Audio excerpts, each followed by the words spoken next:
신명기 7장 1절부터 마지막 절까지 말씀입니다. 신명기 7장 구약성경 272페이지에 있습니다.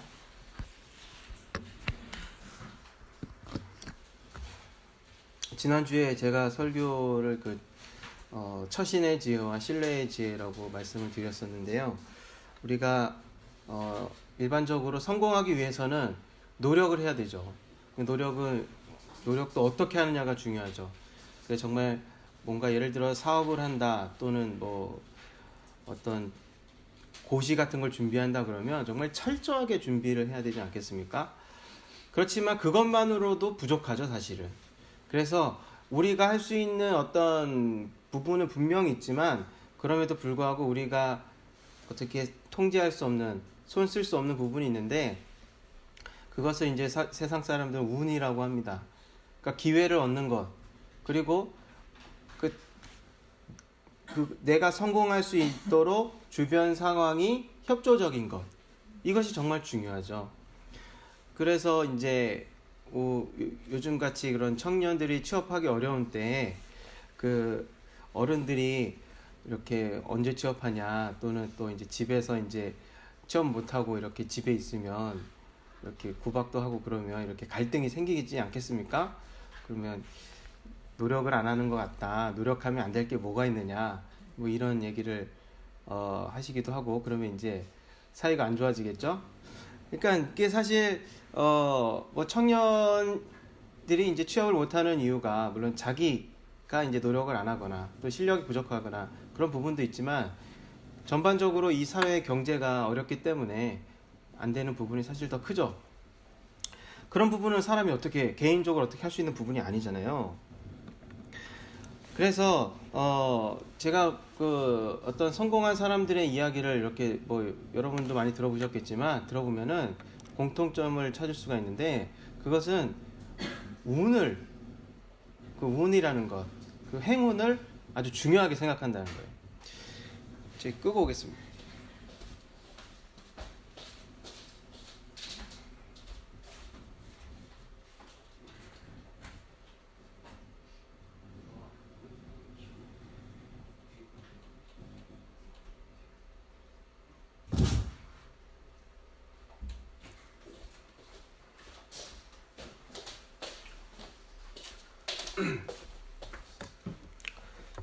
그래도 앞에 두고 이렇게 해줘? 이상해 보이니까. 예, 그 행운을 되게 중요하게 생각을 하는 거죠. 그리고 뭐 그 기업의 성공 사례를 봐도 그 기업에는 정말 고급 인력들이 많이 있잖아요. 그래서 투자 가치를 이렇게 측정을 하고 투자를 하고 그러는데 의외로 뭐 성공한 기업들도 되게 많이 있어요. 그래서 지난번에 구글에 대해서 말씀을 드린 적이 있어요. 구글의 가치를 아무도 몰라봤는데 지금은 미국에서 두 번째로 큰 기업이 됐고 세계적인 회사로 성장했죠. 이렇게 행운이라는 것은 그러니까 중요한 것이죠. 그러다 보면 이게 그러니까 자신의 성공의 아주 중요한 부분이 바로 행운에 있었다라는 것을 인정을 하는 사람은 사실 좀 겸손할 수 있겠다는 생각이 듭니다. 반면에 내가 내 힘으로 다 이룬 것이다, 그런 사람은 좀 뭐랄까요, 자신만만하고 자기 도취적이고 좀 그런 면이 있겠죠. 그런데 우리가 본문을 보니까 이스라엘도 어떤 자기가 약속의 땅에서 전쟁을 하고 그 땅을 얻고 그 과정을 하는 데 있어서 자기 도취에 빠질 수도 있었다라는 점을 발견할 수가 있어요. 그래서 6절을 보시면 이렇게 얘기를 합니다. 너는 여호와 내 하나님의 성민이라. 여기서 이스라엘을 두 가지로 묘사를 해요. 하나님의 성민, 그리고 뒤에 보면은 자기 기업의 백성이라고 했어요. 그러니까 하나님께서 이스라엘을 어떻게 생각하시냐면, 먼저 성민, 이것은 구별된 백성이라는 거예요. 아무나 나의 백성이 되는 것이 아니라 특별히 이스라엘을 선택했다는 거예요. 구별되게 선택했다는 것이죠. 두 번째는 뭐냐면 자기 기업의 백성, 그러니까 하나님의 소유라는 것이죠. 그러니까 애굽에서 있을 때는 바로의 소유였지만 애굽에서 해방시킨 이후에는 하나님의 소유가 되었다는 것입니다. 그런데 여기서 쓰인 단어는 보물을 의미해요. 보물. 그러니까 하나님의 소유인데 그냥 소유가 아니라 보물, 아주 금은 보화 같은 그런 귀중한 보물을 의미하는 거예요. 그래서 우리가 흔히 이제 유대인들이 선민 사상이 있다 그러잖아요. 그러니까 이스라엘은 마땅히 그것을 알고 있어요. 하나님께서 우리 민족을 선택하셨다는 것을 알고 있어요. 아주 특별히 생각하시고 우리를 귀중하고 소중하게 생각하신다는 것을 알고 있어요. 그런데 그러니까 한마디로 그래서 이제 그 신약 시대에 보면은 이방인들을 괴취급하고, 그러니까 사실 뭐 유대인이 자기 나라가 있었던 것도 아니고 독립한 것도 아니고 큰 힘이 있었던 건 아니지만 이런 종교적인 이유로 어떤 이방인들을 막 무시했단 말이에요. 그리고 자기의 어떤 민족적인 종교적인 자부심이 엄청나게 컸거든요. 그런 것이 있었는데 의미심장한 구절이 뭐냐, 바로 7절이에요. 7절이 뭐냐면 여호와께서 너희를 기뻐하시고 너희를 택하심은 너희가 다른 민족보다 수요가 많은 연고가 아니라 너희는 모든 민족 중에서 가장 적으니라 라고 이렇게 얘기를 하고 있어요. 7절에서 왜 이렇게 얘기하는가 보면은 이것은 어떤 질문에 어떤 것에 대답이 될 수 있냐면 이스라엘이 이제 스스로 하나님께서 자신들을 선택했다, 선택받았다는 것을 알고 뭐랄까요, 자기 민족이 어떤 특별한 매력이 있어서 하나님께서 우리 선택하셨다 라는 착각에 빠질 수도 있었다는 거예요. 이게 그 본문을 보시면 정복 전쟁이 금방 끝나는 게 아니라는 것을 알 수가 있어요. 22절에 보시면 이렇게 기록되어 있어요. 내 하나님 여호와께서 이 민족들을 너희 앞에서 점점 쫓아내시리니, 점점 쫓아내시겠다는 거예요. 너는 그들을 급히 멸하지 말라. 두렵건대 들짐승이 번성하여 너를 해할까노라. 그러니까 이것이 점진적으로 전쟁이 진행될 거라고 말씀하고 계시는데, 근데 왜 한 방에 다 뒤엎어버리고 그냥 싹 쓸어버리고 그냥 이스라엘 나라를 딱 세우는 게 아니라 왜 이렇게 천천히 진행을 하시냐면 이스라엘의 인구가 적기 때문인 거예요. 이스라엘이 그 가나안 영토를 다 정복한다 할지라도 그곳에 뭐 이렇게 충만하게 이렇게 흩어져서 살 수 있을 만큼의 인구 규모가 안 돼요.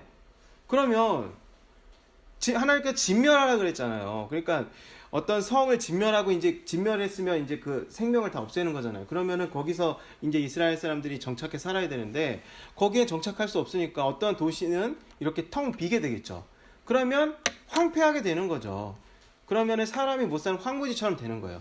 그러니까 바로 그것을 어떤 기반 시설이나 이런 시설을 이어받아서 하면은 도시가 이제 활기를 띠겠지만 그렇지 않으면 이제 완전 침체가 되는 거거든요. 그러면 그 가나안 지역 자체가 완전히 뭐 뒤처지게 되는 거죠. 막 황폐화가 되게 되는 거죠. 그래서 이제 그 22절에서는 급하게 멸하면 들짐승이 번성해서 너를 해한다. 그러니까 사람이 없으면 호랑이나 늑대나 이런 애들이 이제 막 번성행을 해가지고 이렇게 그들만 이제 잘 살게 된다는 거죠. 그래서 정복 전쟁은 점진적으로 진행이 된다는 거예요. 그리고 두 번째로 볼 게 뭐냐면 1절이에요. 너보다 많고 그 마지막 부분에요. 7 족속이 어떤 족속이냐면 이스라엘보다 수가 많고 힘이 있다고 얘기하고 있어요. 그러니까 이스라엘은 정복 전쟁을 하는데요. 전쟁이 길어요. 그리고 또 그들의 상대가 이스라엘보다 훨씬 더 수가 많고 강해요. 왜냐하면 이 7 족속은 또 어떤 게 되냐면 서로 연합군을 이룰 수 있단 말이에요. 그러니까 도무지 상대가 안 되는 거예요. 그러니까 단번에 하나님께서 막 우르르쾅쾅 해가지고 막 재앙을 내리셔가지고 이렇게 뒤엎는 것이 아니라 이들이 나가서 전쟁에서 싸우는데 오랜 시간 동안 싸우고, 그리고 아주 약한 이스라엘이 큰 상대를 만나서 이기는 그런 과정을 이제 앞으로 겪는단 말이에요. 그러면 어떤 착각에 빠질 수 있냐면 이스라엘이 잘해서 이 땅을 얻었다라고 생각하기 충분하죠. 하나님께서 그냥 뭐 번개 내리고 천둥 번개 치고 막 회오리 불고 해서 이렇게 한 번에 끝내면은 문제가 없어요. 시간이 길어지니까 이들도 뭔가 군대를 정비하고 무기를 만들고 보급품을 확보하고 이런 게 노력이, 한마디로 전쟁을 이기기 위한 노력이 당연히 뒤따르지 않겠습니까? 그러니까 당연히 그렇게 생각할 수 있는 거죠. 그리고 이들의 어떤 하나님의 말씀에 따른 것을 보면은 1절에 보면 하나님께서 이스라엘을 인도하시겠다. 그리고 하반절에 7 족속을 쫓아내시겠다 라고 했어요. 근데 2절에서는 뭐라고 얘기하냐면 내 하나님 여호와께서 그들을 너에게 붙여 너로 치게 하겠다라는 거예요. 그러니까 이 가나안 정복 전쟁은요, 두 가지 면을 볼 수가 있는 거예요. 하나님께서 그 7 족속을 쫓아내시는 것, 이렇게 바라볼 수 있고, 또 동시적으로 동전의 양면과 같이 또 뭐 어떻게 볼 수 있냐면 이스라엘이 나가서 싸워서 이기는 것라는 거예요. 이렇게 두 가지 면으로 해석할 수 있는 거예요.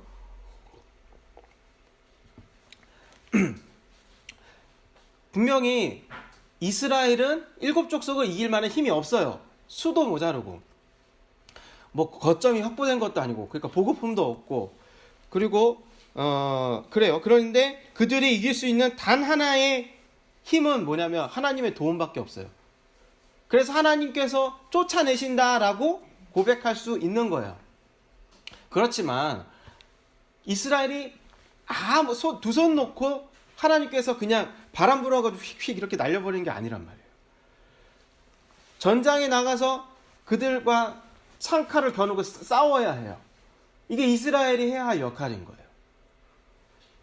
그렇기 때문에 이런 상황을 우리가 조금 생각해 보면 충분히 이스라엘이 하나님께서 우리를 선택하신 것은, 우리 이 땅을 정복한 것은 물론 하나님께서 이렇게 도와주셨지만 우리가 잘해서 그렇다라는 생각을 가질 수가 있는 것이죠. 그런 착각에 빠질 수가 충분히 있는 거예요. 그래서 모세가 뭐라고 얘기하냐면, 아니다. 너희를 택하신 이유는 너희가 뭐 수가 많아서 너희들이 어떤 그러니까 싸움을 잘해서 그런 것도 아니다. 오히려 너희는 매력이 없다는 거예요. 하나님께서 하나님 나라를 이루고자 하실 때 매력 포인트를 어디서 찾을 수 있겠습니까? 그 민족의 수, 인구가 국력이잖아요. 그죠? 인구가 국력이에요. 그래서 그 인구가 중요한데, 그런 인구라는 걸 볼 때 이스라엘은 매력이 없는 거예요. 그래서 그 이유가 두 가지를 얘기해요. 하나님께서 이스라엘을 선택하신 이유 두 가지. 첫 번째는 뭐냐면 사랑하셔서 사랑해서 선택했다는 거예요. 7절에 보면 여호와께서 너희를 기뻐하셨다라고 얘기하고 있죠. 여기서 기뻐하셨다라는 것은 원문을 직역하면 뭐냐면 사랑을 두었다라는 거예요. 하나님의 사랑을 이스라엘에게 두었다라는 거예요.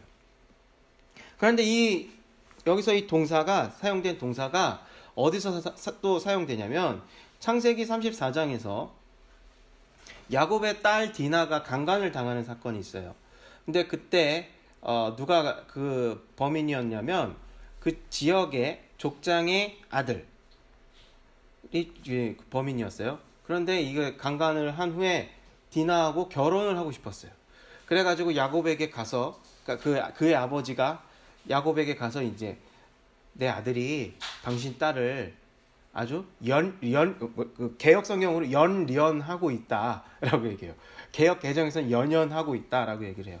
이게 저도 너무나 낯선 말인데 그 어떤 의미냐면 육체적으로 엄청나게 그 여자를 원하는 거예요.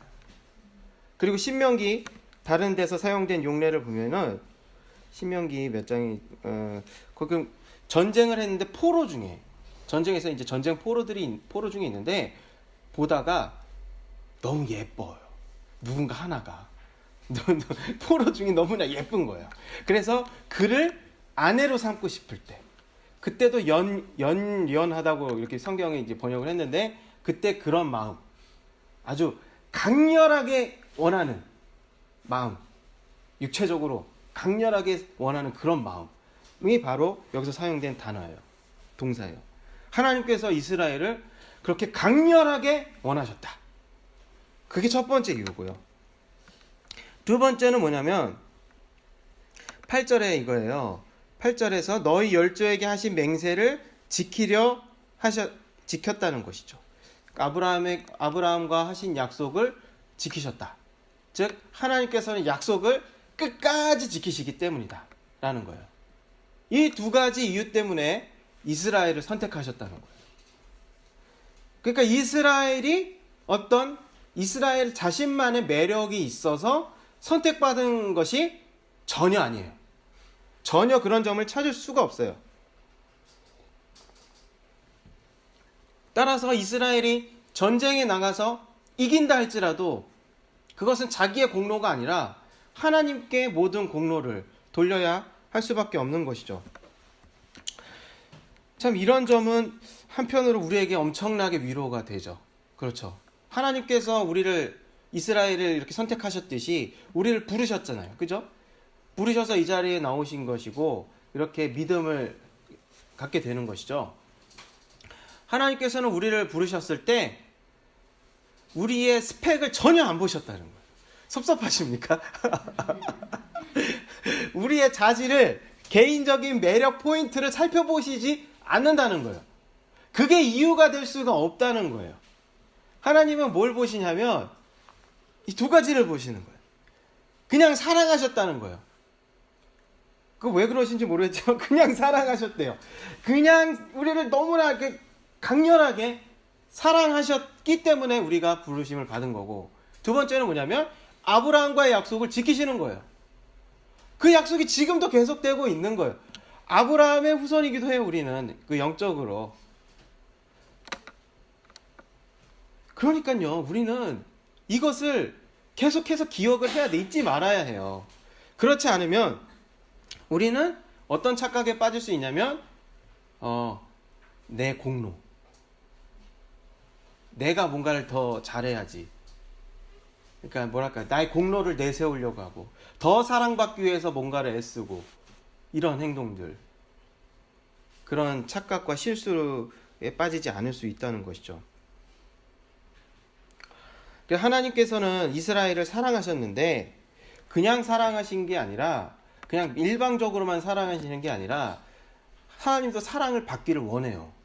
그래서 지난번에 봤을 때 하나님을 사랑하라 그랬잖아요. 그죠?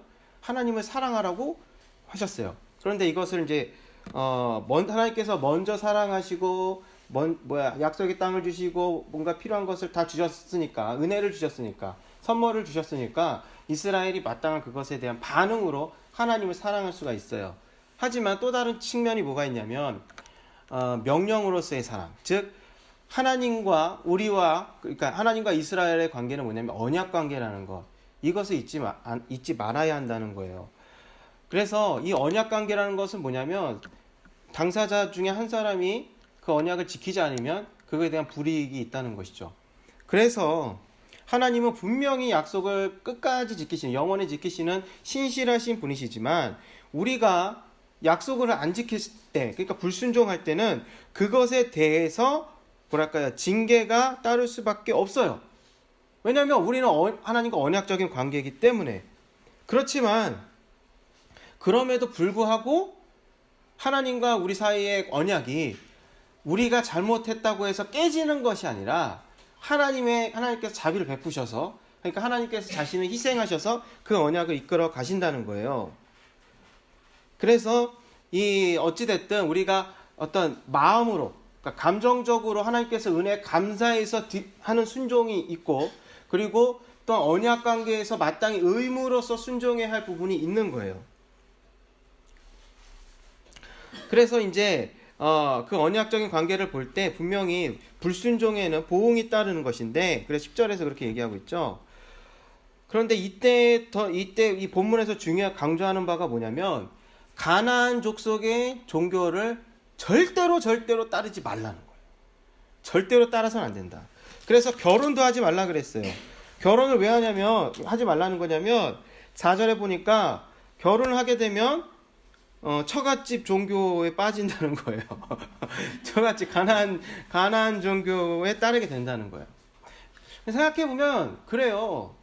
재밌어요. 가나안 종교가 재밌습니다. 이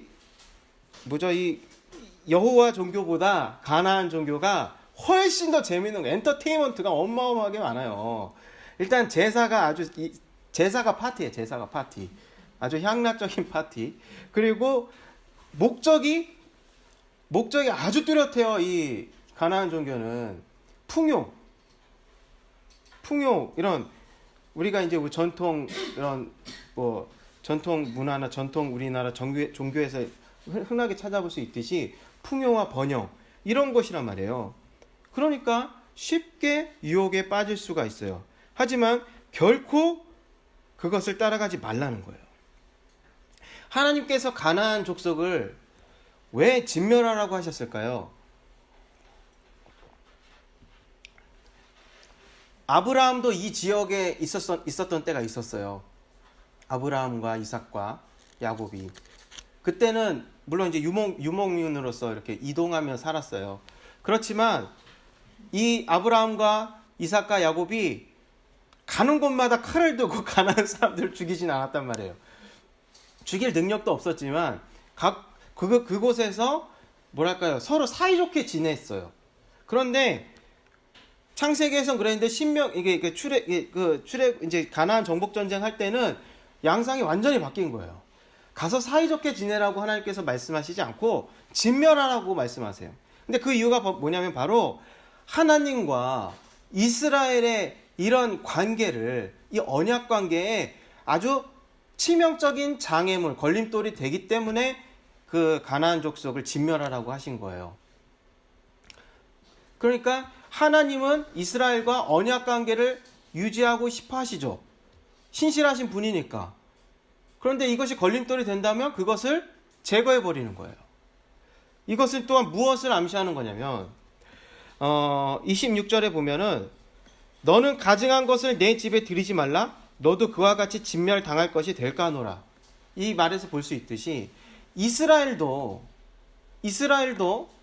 결국에는 그 우상숭배 가나안 종교에 빠져서 하나님과의 언약 관계를 계속 깨뜨리면은 하나님께서 어떻게 하시겠다는 거예요? 진멸시키겠다. 물론 그러니까 이 진멸시키겠다는 것은 사실 법적으로 보면 틀린 게 하나도 없는 거예요. 언약 관계이기 때문에. 하지만 이스라엘이 그래도 계속해서 은혜를 입는 까닭은 이 아브라함과의 언약 그리고 하나님의 자기 희생을 통해서 그렇게 되는 것이죠. 그러니까 하나님은 이 언약 관계를 그만큼 소중하게 생각하신다는 거예요. 그래서 이스라엘은 마땅히 순종을 해야 하는 거예요. 그래서 정리를 해보면 이스라엘이 이제 그 가나안 땅에 들어가서 조심해야 될 거 한 3가지를 이렇게 간추려 볼 수 있을 것 같아요. 첫 번째로 뭐냐면 정복 전쟁이 진행되는 동안에 그 공로를 자기에게 돌리지 말고 하나님께 돌려야 한다는 거예요. 그리고 2가지라고 할 수 있겠네요. 두 번째는 뭐냐면 하나님께서 이 언약을 지키신다는 그것을, 그러니까 언약을 지키신다는 점, 신실하시다는 점, 그리고 하나님께서 자비로 이들을 이끌어 가신다는 점을 결코 가볍게 생각해서는 안 된다는 거예요. 하나님께서는 많은 것을 주셨어요. 정말 많은 것을 이들에게 주셨습니다. 그렇지만 이것을 누리기 위해서는 뭐가 필요하냐면 순종이 필요한 거예요. 그것을 다른 말로 하면 소명이라고 할 수가 있죠. 그러니까 우리에게도 마찬가지입니다. 하나님께서 우리에게 많은 것을 주시기를 원하시죠. 그리고 많은 것을 주시죠. 우리가 얼마나 인정을 하는지는 우리가 개인적으로 다룰 수가 있겠지만 하나님께서는 우리에게 필요한 것을 주세요. 그런데 우리가 그것을 누리기 위해서는 적어도 이것이 정말 내가 하나님의 선물이라고 깨닫고 그것을 누리기 위해서는 무엇이 필요하냐면 순종이 필요한 거예요. 그러니까 순종은 단순히 의무라기보다는 복의 통로예요. 순종은. 하나님께서 율법을 주셨을 때 그 복을 누리라고 주신 것이죠. 그 율법이 멍해가 돼서 부담 가지라고 주신 것은 아니라는 것입니다. 그리고 또 이것을 순종할 때 잊지 말아야 할 것이 뭐냐면, 하나님이 어떤 하나님인지를 반드시 기억해야 한다는 거예요. 이 본문을 통해서도 또 발견할 수 있는 게 뭐냐면, 8절에 보니까, 너희를 그 종 되었던 집에서 애굽왕 바로의 손에서 속량하셨다라고 기록되어 있어요. 이스라엘에게 있어서 하나님은 어떤 분이시냐면, 그러니까 이스라엘에게 있어서 하나님은 어떤 분으로 첫 번째로 기억되는 분이냐면, 애굽에서 종살이하던 그 이스라엘을 속량하신 분으로 기억이 되는 거예요. 이것을 계속해서 반복해서 하나님께서 말씀하세요. 자기를 표현하실 때도 항상 이렇게 표현하세요. 나는 출애굽의 하나님이다. 이것은 결코 잊어서는 안 되는 거예요. 왜냐하면 그래야지만 겸손해질 수 있는 거죠, 사실은. 그 나탈리 포트만이라는 영화 배우가 있는데, 그 유대인이라 그래요. 그 미국인인데 이스라엘에서 태어나서 미국에 가서 이제 자라서 이제 영화 배우가 됐어요. 레옹에라는 데서 아역으로 나와서 유명해졌던 그런 배우인데, 그 유대인들이 매년 그 유대인들 중에서 뛰어난 업적을 이룬 사람에게 상을 준다고 합니다. 그래서 그것을 이제 제네시스 상이라고 하고 또 유대인들의 노벨상이라고 부르기도 해요. 그런데 올해는 그 나탈리 포트만이 수상 수상자였는데 그것을 거절했다고 해요.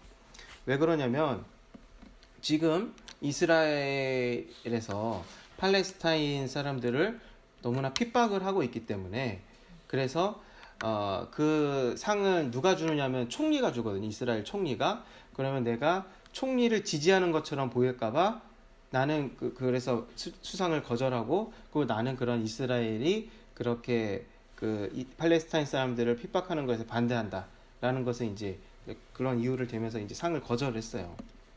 그러니까 이스라엘이라는 지금 현재 있는 이스라엘이라는 나라는 어떤 나라냐면은 그 홀로코스트를 겪고 나서, 그러니까 2차 세계대전이 끝나고 나서 그 다음에 세워진 나라란 말이에요.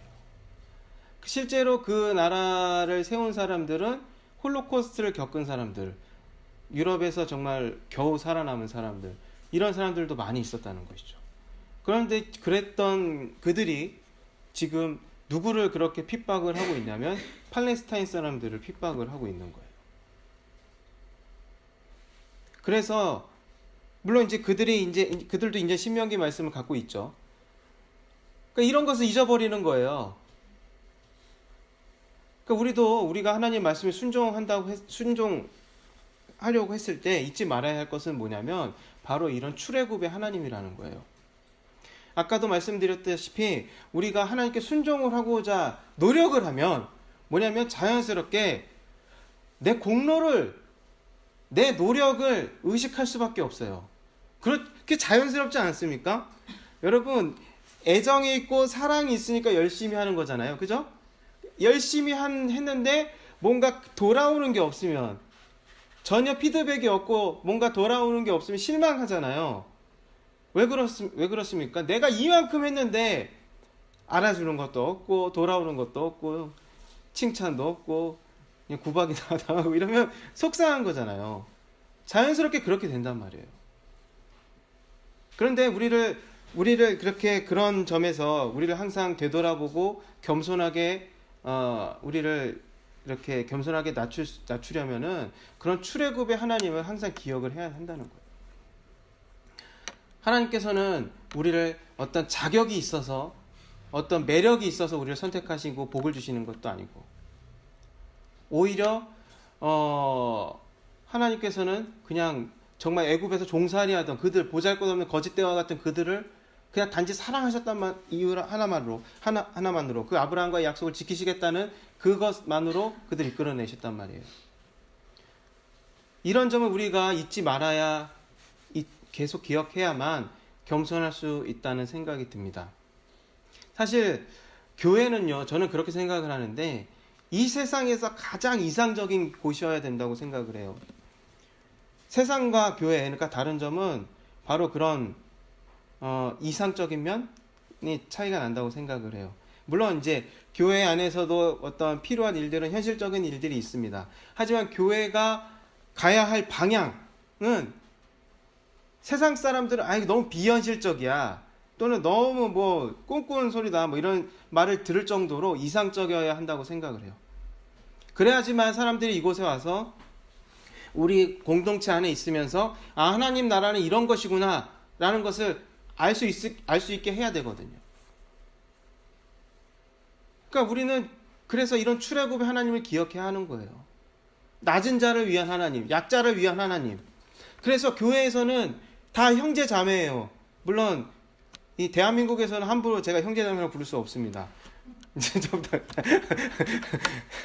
그럴 수는 없지만 어쨌든 농담이고요. 아무튼 우리는 다 평등하다는 거예요. 그 형제 자매라는 말은 그 로마 시대나 교대 사회에서는 평등하다는 것을 의미한 거였어요. 그 누구는 주인이고 누구는 종이고 이게 아니라 교회 안에서는 종과 주인이 형제와 자매가 된다는 뜻이거든요. 그러니까 누가 부자라고, 누가 가난하다고 해서 차별받거나, 누가 헌금 더 많이 했다고 목소리를 더 크게 내거나, 그런 것들이 없어져야 된다는 것이죠. 적어도 교회는 그렇게 만들도록, 세상과 다르게 그렇게 만들도록 꾸준히 애써야 돼요. 그런데 그 근거가 되는 게 뭐냐면 바로 출애굽의 하나님이라는 거예요. 출애굽의 하나님께서는 우리를 차별하시지 않는다라는 것이죠. 우리 각 사람을 어떤 이렇게 객관적인 우리 눈으로 보는 그런 스펙 가지고 따지는 분이 아니라는 것이죠. 우리가 이런 하나님의 백성이 되었다는 것입니다. 그러니까 우리가 이 공동체를 함께 이끌어가는 데 있어서 이런 출애굽의 하나님을 기억해야 되겠고요. 항상 우리의 공로, 어떤 우리의 노력이나 공로가 앞서려고 할 때 출애굽의 하나님을 기억하시기를 바랍니다.